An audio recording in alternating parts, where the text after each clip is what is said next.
સુરતમાં હીરા ઉદ્યોગમાં મંદીને લઈને એબીપી અસ્મિતાની ઝુંબેશ રંગ લાવી છે। આર્થિક સંકળામણ અનુભવતા રત્ન કલાકારોની મદદે ધર્મનંદન ડાયમંડના લાલજી પટેલ આવ્યા અને 40 પરિવારના વિદ્યાર્થીઓની સ્કૂલ કોલેજની ફી ભરી મદદરૂપ થયા છે।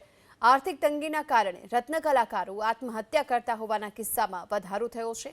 આથી રત્ન કલાકારોનો જીવ બચાવી શકાય તે માટે સુરત ડાયમંડ વર્કર યુનિયને એક હેલ્પલાઇન નંબર પણ શરૂ કર્યો, જેમાં અનેક લોકોએ નોકરી, સંતાનોની સ્કૂલની ફી અને ઘરના રાશન માટે આર્થિક મદદ માંગી હતી।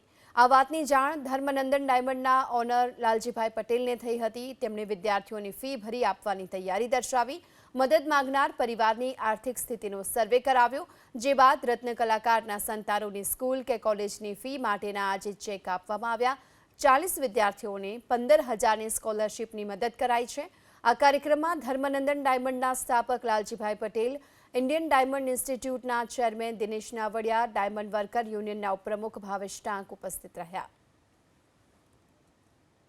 ડાયમંડ વર્કર યુનિયન દ્વારા આજે સર્વે કરવામાં આવ્યો અને 40 કરતાં વધારે વિદ્યાર્થીઓને ધર્માનંદન ડાયમંડ પરિવાર વતી આજે 15,000ની લિમિટેશનની અંદર ચેકોનું વિતરણ કરવામાં આવ્યું। અલગ અલગ ફેક્ટરીના માલિકો નાની મોટી સહાય માટે જો રત્ન કલાકારોને મદદરૂપ થશે તો આત્મહત્યા સુધી જે કંઈ ઘટનાઓ બને છે એમાં ઘણો ફરક પડશે, અટકશે। અને મને ચોક્કસ ખાતરી છે કે જે ધર્માનંદન ડાયમંડના લાલજીભાઈએ જે કંઈ શરૂઆત કરી છે આમાંથી પ્રેરણા લઈને ઇન્ડસ્ટ્રીના આગેવાનો ભામાશા છે અને આ લોકો ચોક્કસ મદદરૂપ થવા આગળ આવશે। રત્ન કલાકારોને ખાસ મારી અપીલ છે, કારણ જ્યારે મંદીનો માહોલ હોય ત્યારે એમનો સમજો કે આપણને જ મુશ્કેલી છે, શેઠિયાઓને પણ મુશ્કેલી હોય છે।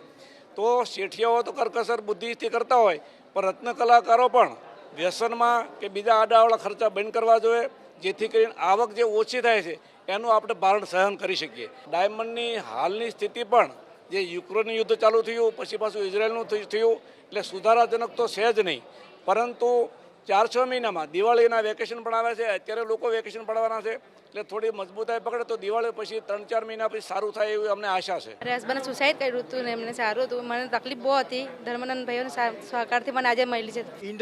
ઇન્ડસ્ટ્રીયાલિસ્ટો અને વર્કરોની વચ્ચેનો જે સુમેળ ભર્યા સંબંધો કઈ રીતે સુધરે ને ઇન્ડસ્ટ્રીમાં શાંતિ કઈ રીતે જળવાઈ રહે એ બાબતના અભિયાનની શરૂઆત કરવામાં આવશે। અને અત્યારે ધર્મનંદન ડાયમંડ પરિવાર દ્વારા જે બાળકોને શિક્ષણ ફી આપવામાં આવી 40 કરતાં વધારે અને 4.5 લાખ કરતાં વધારે માતબર રકમની જે એને ડોનેશન કર્યું એ એક ડાયમંડ ઇન્ડસ્ટ્રીને નોંધપાત્ર કહી શકાય। અને આમાંથી બધા ઇન્ડસ્ટ્રીયાલિસ્ટોએ આગળ આવી અને રત્ન કલાકારોની મદદ કરવી જોઈએ। ખાસ કરીને સરકારને આ મેસેજ જવો જોઈએ કે જે ઇન્ડસ્ટ્રીયાલિસ્ટો મદદ કરતા હોય તો સરકારને પણ કરવી જોઈએ।